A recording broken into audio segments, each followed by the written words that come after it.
सलग तिसऱ्या रात्री पाकिस्तानी लष्कराकडून कुपवाडा आणि पूंछ जवळील नियंत्रण रेषेवर गोळीबार। भारतीय सैन्याकडून सुद्धा पाकिस्तानला चोख प्रत्युत्तर।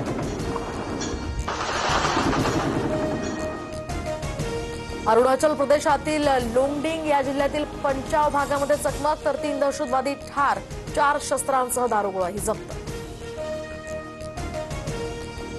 पहलगाम हल्ल्यानंतर आजपासून जम्मू विधानसभेचे विशेष अधिवेशन सुरू, केंद्राच्या समर्थनार्थ प्रस्ताव येणार। भारत पाक सीमेवरील पीक काढणी आता 2 दिवसात पूर्ण करा, तणाव वाढलेला असताना सीमा भागातील शेतकऱ्यांना बीएसएफचे निर्देश।